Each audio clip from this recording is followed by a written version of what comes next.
Friday. It's Joe Friday here from the Evel Knievel Museum with Bruce Motta, Regional Director for HOG. We've just been on the road for 1,500 miles together. A little more than that, yeah, I think so. But yeah, about 1,500. Great. That'll suffice. Yes. Your favorite part? Well, geez, favorite part, it's great when you land in Tombstone to kind of check it all out.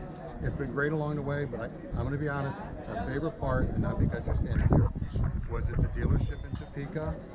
I got to see all the historic artifacts there, but the Evel Knievel Museum, I got to be honest, I didn't even know it existed until I got there. I knew it was there. Bill Davis and I have been working on this rally for a couple of months. We knew it was there. I said, yeah, that's kind of cool. We're going to go. I just had no idea how cool that was until I went through it. Just really blown away. It's not just the artifacts, but it's all the love and the passion that's gone into restoring those and getting every little thing they can and inscriptions. And okay. I've been in a Harley Davidson Museum up in Milwaukee a number of times, and they do the same thing. They're very passionate about it. Every little thing is noted.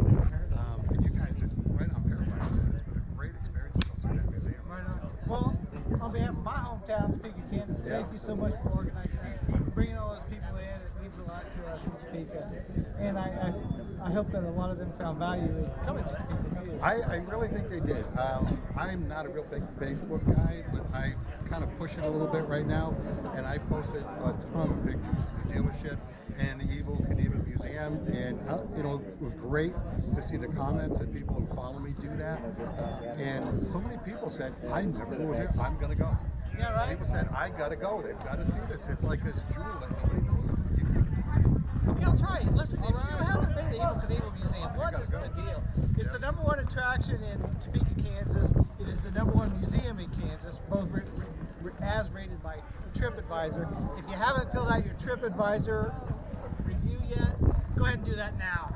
You can do one every 6 months if you've been there more than once. Yeah. So you and I went through it kind of together. Yeah. I was a little ahead of you, and you got stuck there at Vegas. What was so interesting about the Vegas experience? It was, it goes back to personal. I think, none of us met either. But I think it was a part of a lot of lives, even if it was just touching a little bit. I can't say that I started riding motorcycles in 1975 because of Evel Knievel, but I can't say I didn't. Yeah, right. It was the coolest thing as a teenager growing up and following his exploits and the things on TV, and so cool. And the Harley Davidson, guess what I'm riding now, Harley Davidson. But it just felt like a natural progression.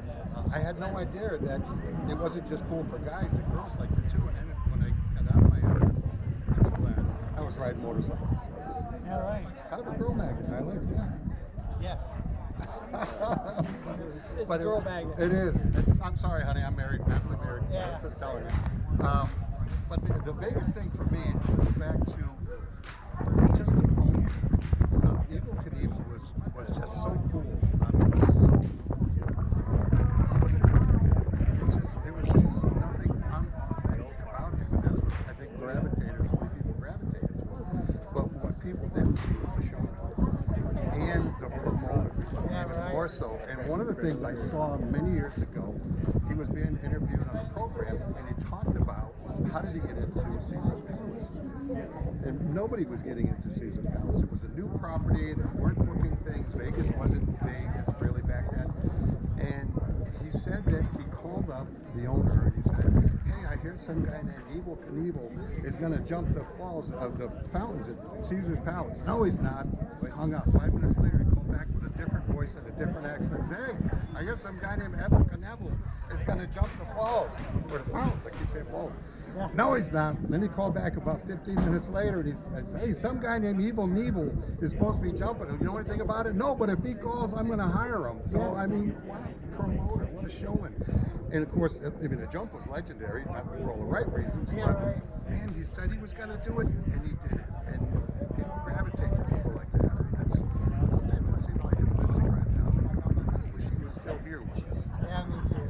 It would be so cool.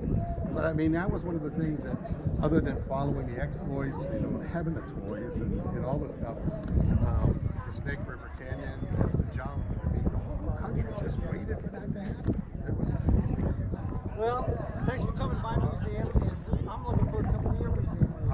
me know when you're there, and I'll get you a tour, and maybe a tour of Juneau Ave. Most people don't get to see. Kind of like what you were doing for us the other day. So, appreciate it. Mission accomplished, Yeah, buddy. man. Thank Tombstone. you. Yeah.